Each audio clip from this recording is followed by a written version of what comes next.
Hello and welcome to the Agile Planet podcast. My name is Mandar Kulkarni and I am the host of this podcast. I will be interviewing the Agile experts from all over the world, taking the pulse of the planet Agile. Hope you enjoy it. Thank you for joining. Welcome to another episode of the Agile Planet. Today, our guest is coming to us from Europe. Her name is Silvana Wasitova, and Silvana is an enterprise agile coach. I know Silvana for more than 15 years when I just started my career in Silicon Valley in 2005. And Silvana has been great help to give me a boost in giving me a lot of opportunities in the local chapter of PMI Silicon Valley. And from there, we have came to this point.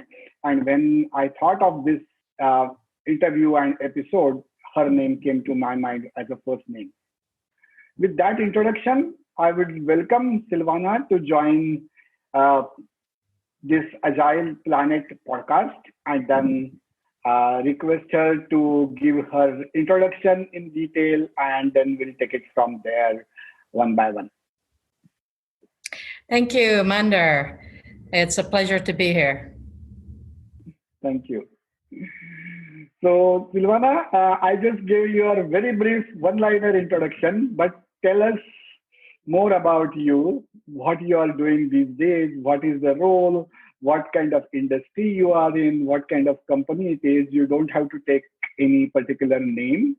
We will like to protect the privacy, but we would like to understand the ecosystem in which you are working. Sure. As you said, I'm enterprise agile coach. I am an external coach to companies, so I work with several companies usually. And my agile journey started in 2005 when we met. That was when I attended the Scrum Master training. And these days I coach large corporations, 10,000 people, 5,000 people in their agile journey. So agile adoption or defining what processes they want to use or how to work. And my coaching is at the many levels, ranging from coaching other Scrum Masters, other Agile coaches, managers, product owners, and C-levels within the company. Mm-hmm. Okay. Currently, I'm residing in Switzerland, and my clients are anywhere, mostly all over Europe, but some in Asia and other places as well. Okay. So it is not a single company where you work, but you have background coming from various big size companies, and the number of people that you talked about is really large, like in thousands of people that you are coaching. So absolutely, and in fact, when we met, when my agile journey started, I started with Yahoo. At that time, was about 10 to 12,000 people, and I started as a Scrum Master in one particular group, development group for one particular product.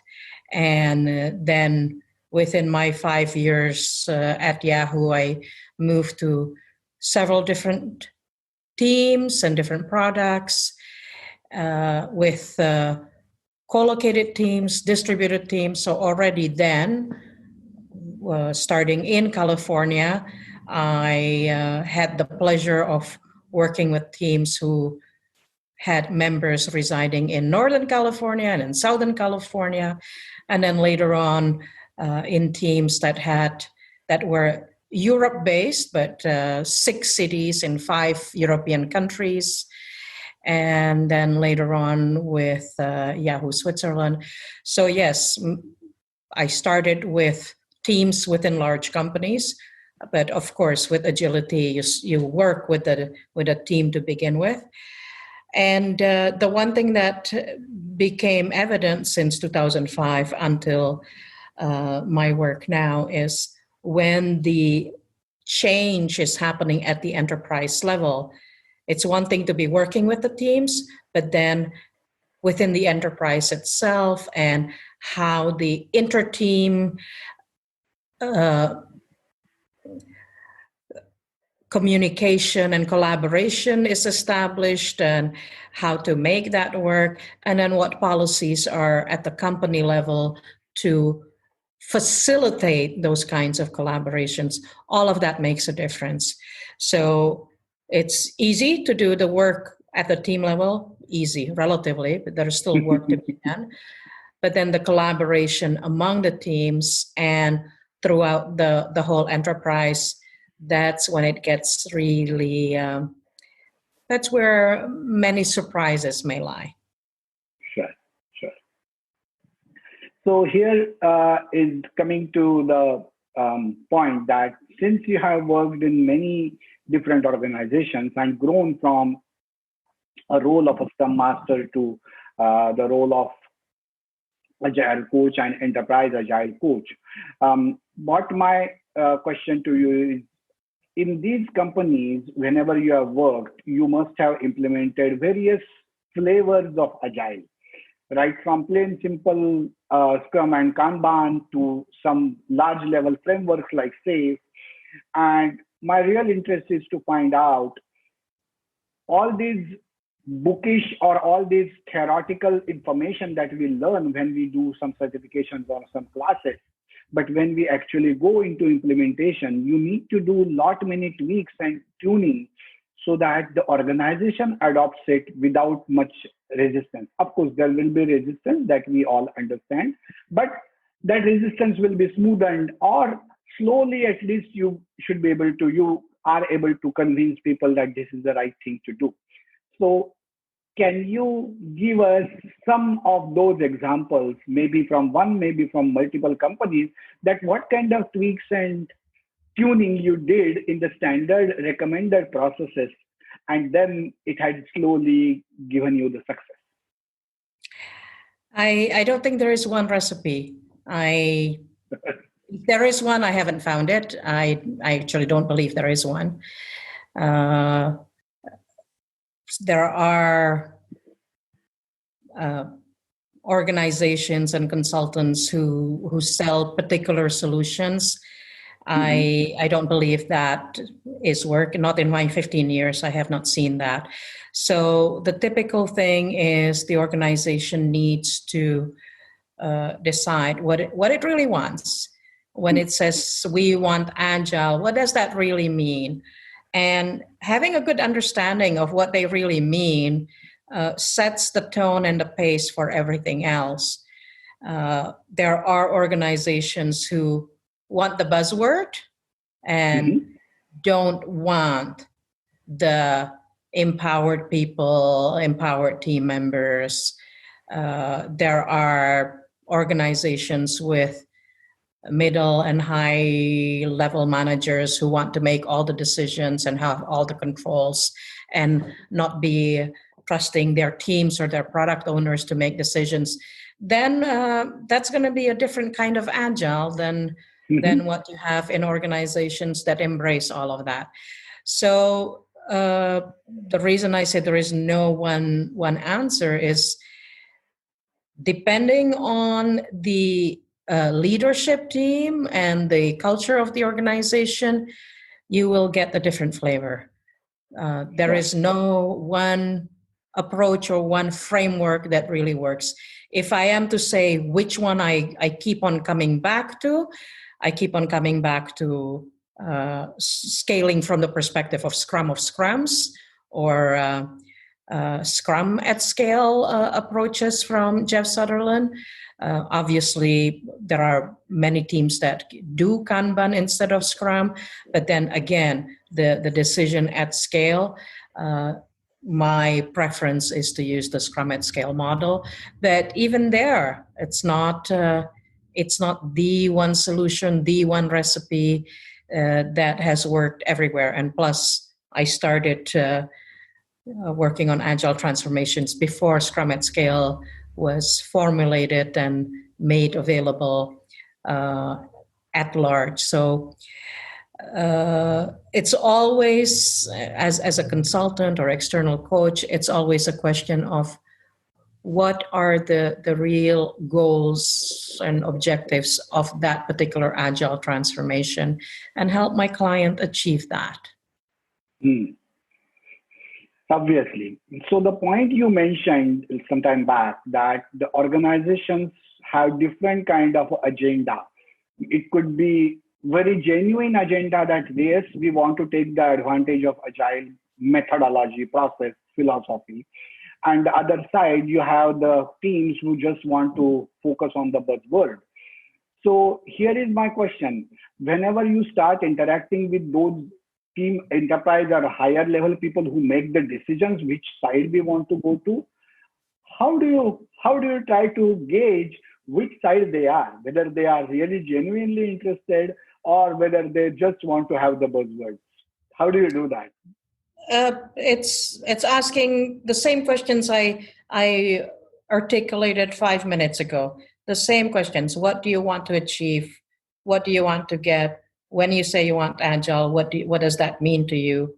What do you really see as the benefits? And what pain points do you have?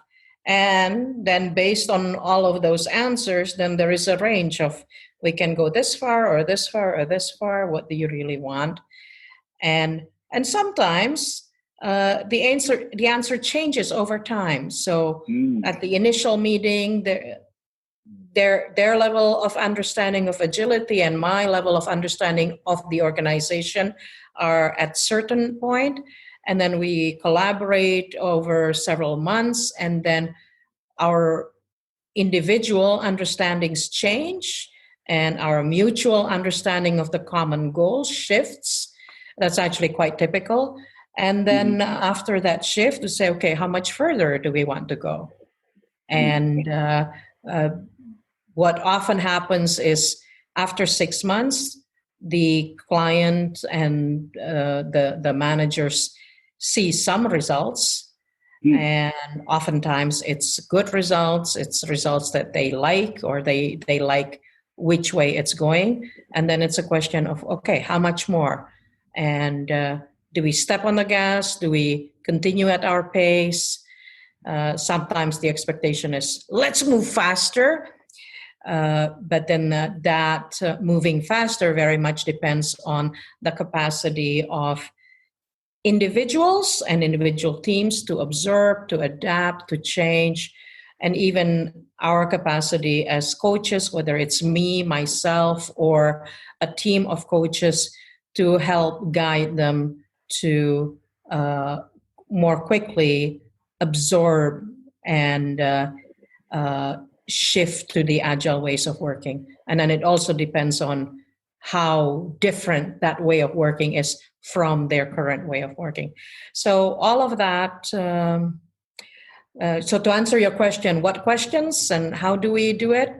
We do it by collaborating and checking periodically. Are we still on the same path? Are we still on this with the same understanding? And do we want something else? I don't typically come in with saying, this is the brand of agility that you should want and that I'm selling, because that is usually counterproductive. I typically come in with, what do you want to achieve? And let's look at the options on how to get there. So you are very much pragmatic coach instead of dogmatic. That is what the typical differentiation. People use these words, but you can be dogmatic in your pragmatism as well. So I don't like the label. I do say that I work with the client to help them achieve their goal. As much as the client is ready or their teams are ready, then we use agile principles to get there and agile ways of working. That's right. That's right. So the situation that you were describing, that after 6 months, organizations start seeing the result, and then how much more, that kind of question comes in. But I believe 6 months is not a standard period, right? So every organization, depending on how quickly they mature, this 6 months period must be getting elongated or shortened to whatever extent. So in your opinion, what is the reasonable time to expect that the organization matures to the point where they say that, oh, we are seeing good results and now we want to think about what more? It's 6 months standard, or it's all over the place?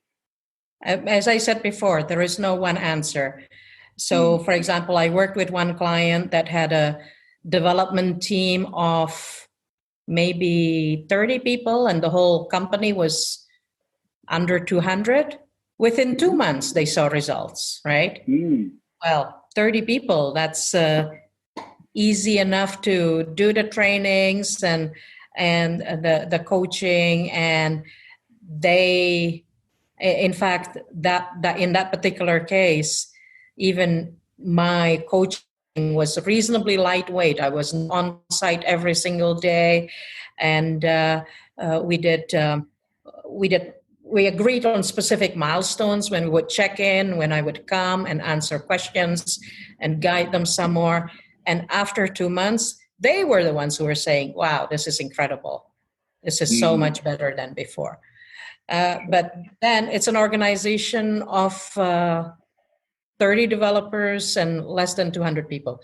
And if you have something bigger, once you get to 1,000 person organization or 5,000 organization, then within 2 months you can expect a certain set of results, but it's not going to cover the whole thing.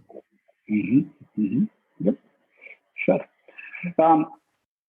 We talk about generally whenever agile kind of a transformation starts, we talk about having a very strong support from the top level of the organization, the management, the leadership. Sure. And at the same time, what I believe is support from the top level can do only this much. You need to augment that from bottom up as well, preparing Absolutely. the team. Yeah. So I would like to know the techniques with which you make this two-sided approach, getting the cooperation from the top and preparing the team from the bottom. How do you do that?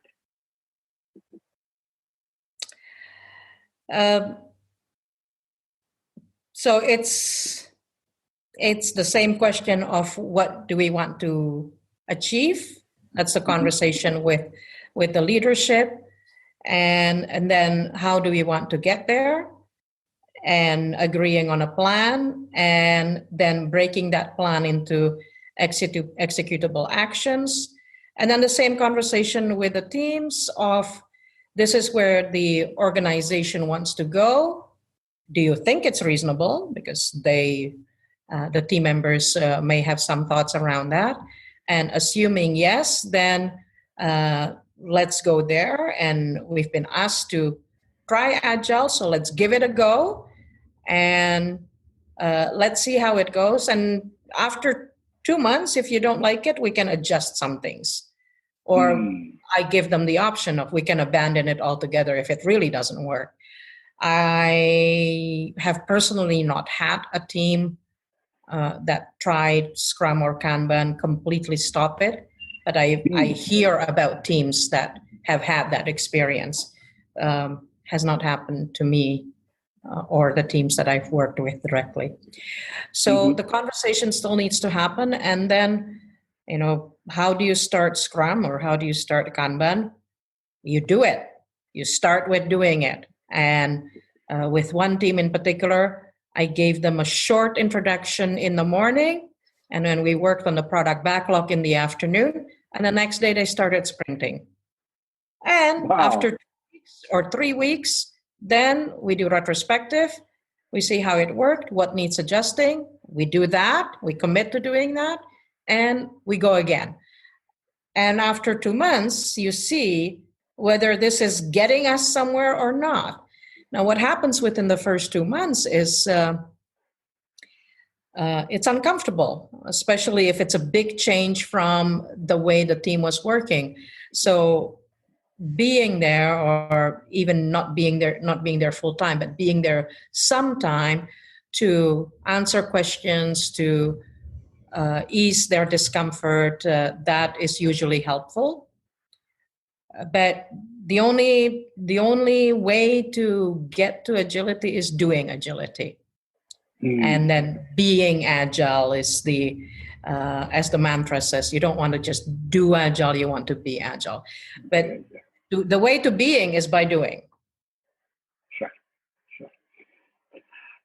Do you believe making the teams undergo a formal training in agile, or you provide them the bare minimum conceptual training for agile, whether it's a Scrum or Kanban, and then you get going? What's your overall philosophy of providing enough education before making them jump into the waters? So there is no one answer. I've done the whole range. I spoke about this one team where we did minimal training, half day. Most of the time, it's a good idea to do the complete 2-day training, but sometimes that's not available. Sometimes it is. Sometimes it's expected. Sometimes it's not expected, but that they want agile, so we find a way to do that. So it's all customizable to how the organization wants to proceed. In ideal situation, do the full training, and do the full training for everyone, for team by team by team, so they get the message at the same time and they get going at the same time. They have their questions and then they can support each other. That would be ideal, but we don't always live in the ideal world. Absolutely. In my experience while working an agile coach, I have seen in general the organization or the teams, really speaking, having a significant amount of resistance to change, because what I have noticed is most of the companies who adopt agile, they are bringing their teams who have been traditional project management, which is generally characterized with command and control, and changing that resistance into cooperation is the very first challenge for any coach, in addition to getting buy-in from the top executives. I would like to learn from some of your experiences that how you handle those resistances.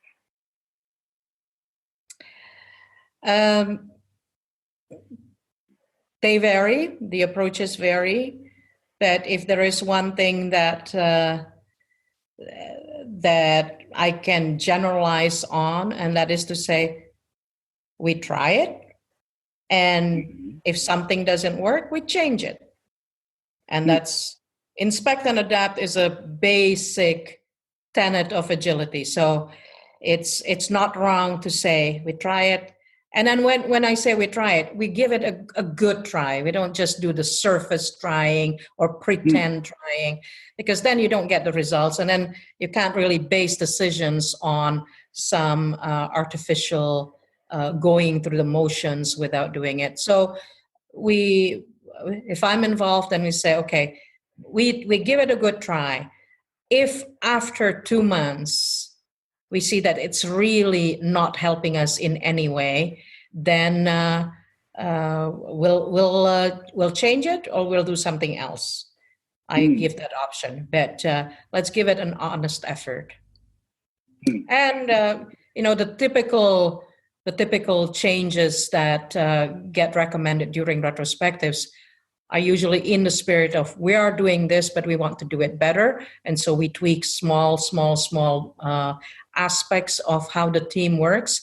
And if the team sees that, this is the next sprint, that this is better, then typically that eases some of the resistance. And some people get convinced in 2 weeks, and some people get convinced at 6 months. There is no one answer that works for the whole population of. Sure. Yeah. There is a plethora of frameworks, and you mentioned one of them, Scrum at Scale. Have you tried using any other frameworks, and what have been your experiences about other frameworks other than Scrum at Scale? Sure, I have studied. I've taken the courses for Less and Safe and Kanban, and as I said, Scrum at Scale is my go-to. Even then, it's not the whole thing because I've been helping agile transformations before Scrum at Scale was formulated. Less is quite good for one development goal that has multiple teams and the coordination across teams. I'm familiar with SAFE. It is not something that I recommend or introduce to my clients. I've had one client who really, really wanted it, and I did not think it was appropriate for what they needed, and I told them so. And then we constructed some derivative of SAFE for their purposes. I still think it was overkill for what they needed, but that's what they wanted. And so I helped them with what they wanted and how they wanted to work, because they wanted more control than what would be my preference, for example. And so that's the model that the client wanted. And it was actually quite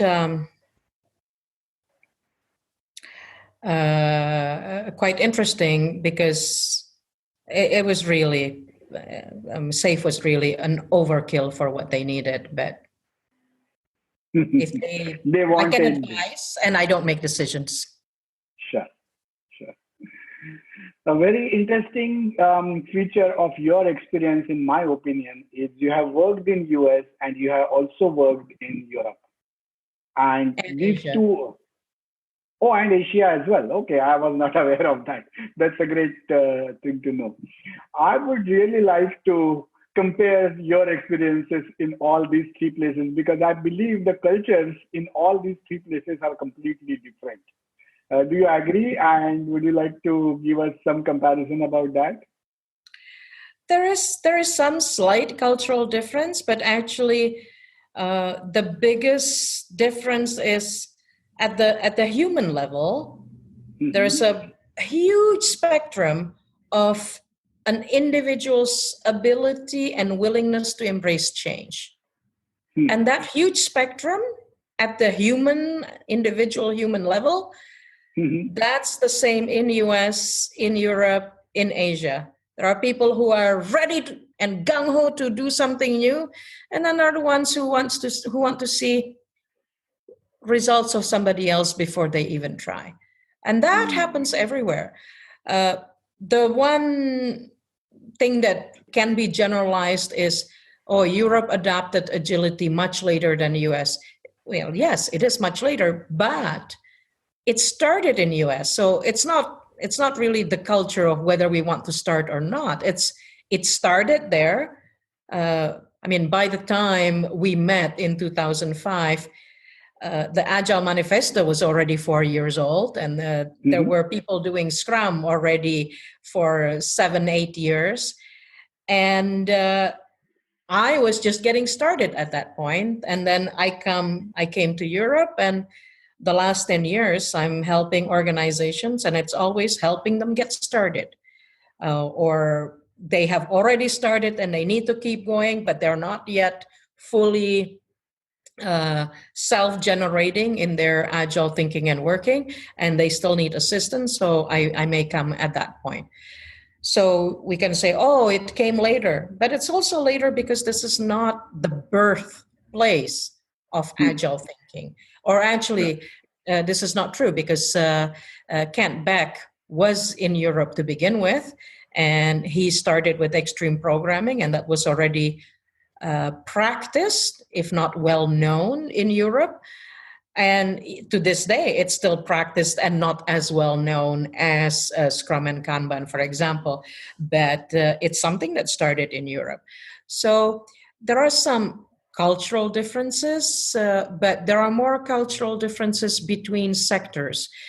So, for example, I worked with Skype, and Skype was acquired by Microsoft, and there was a cultural difference within Skype, and then within Skype inside Microsoft, and the other parts of Microsoft that did not include Skype. And that, it still is the same organizations. Okay, the individuals are different. There is some difference in how the age of the company and how the company got started, and the culture within those subgroups. So there are more differences that way. Even in Europe, there are startups who are willing to test and try and experiment as much as the US startups. And then there are established banking and insurance companies, and they want to proceed with caution. So I see it more as industry differences than country-related differences. Country-related differences. Okay. Okay. We are almost talking about 30 minutes by now. The time flies quickly. I really would like to ask you that now you are enterprise agile coach, that is considered as a pretty senior level position. So my question to you is, a person who really wants to become or take the path of being an agile coach, what 3 key ingredients or few top key ingredients the person should have to really become a successful agile coach, be it as a team level, be it as a enterprise level? Can you guide us on that? Sure. So the starting point is really servant leadership, and then getting as much experience and variety of experience as you can, and as much education and variety of education as you can. So a typical path is somebody starts as Scrum Master for 1 or 2 teams, and then they gain more experience by being a Scrum Master or even coaching different types of teams, maybe different types of industries, bigger variety, more challenges. And with that, their level of expertise and their comfort zone grows.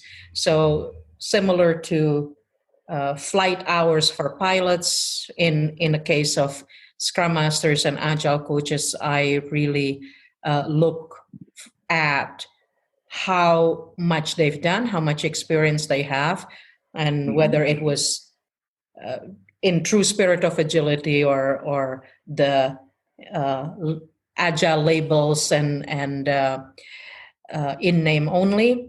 And my recommendation is to get more. And some simple ways to get more exposure is attending conferences or agile coach camps and hearing other people's practices, and then getting inspired with that and trying it with your team or on your own or in whatever context you can do. I encourage people to even apply agility in context of volunteer organizations, just to give it a try, just to actually see it in action. Because it's one thing to read it in a book or to hear somebody else's experience, but until you've done it, it's not under your skin. So get as much experience as possible. Okay. And a real personal question. Being in US for almost 23 years now and understanding what US work culture is, and whether successful or not, but I have survived in this culture. I have a dream of coming to Europe and work there for a few years. What would you guide me to do or not to do? What would I guide you from US to Europe?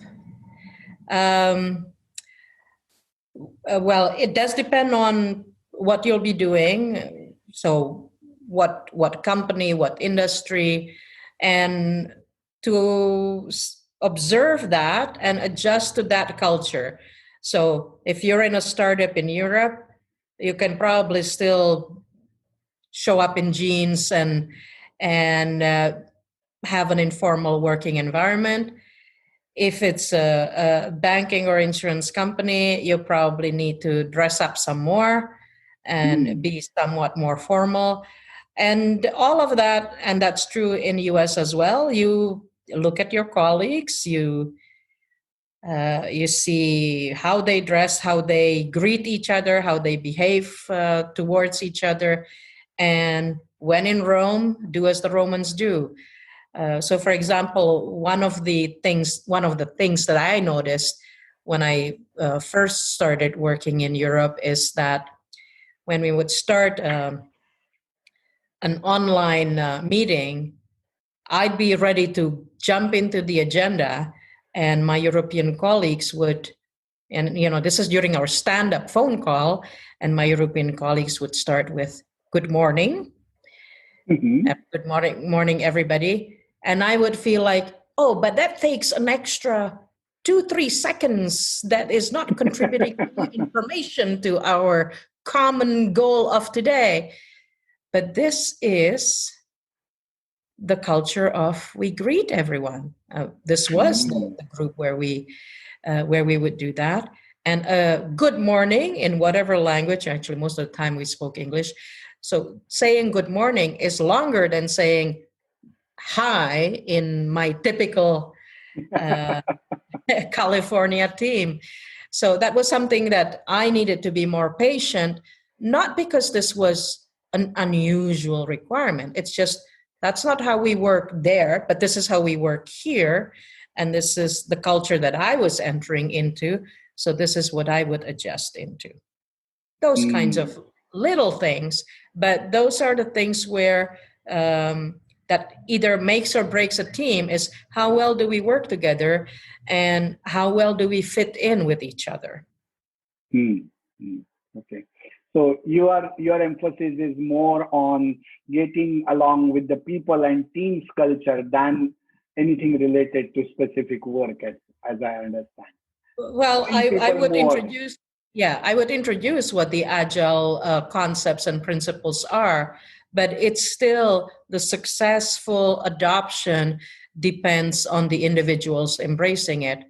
And if I'm antagonistic about it or brush people the wrong way, then it's not likely to go very far. Oh, okay. Great. Thank you so much, Silvana. Really appreciate your being guest on my podcast. And I really want to thank you and hope to see you again after maybe a few episodes to share with you what we have learned and again tap your vast experience. Thank you so much. Best wishes. Hope you enjoyed this episode. Please like, share, and subscribe to this podcast and to this YouTube channel. Thank you.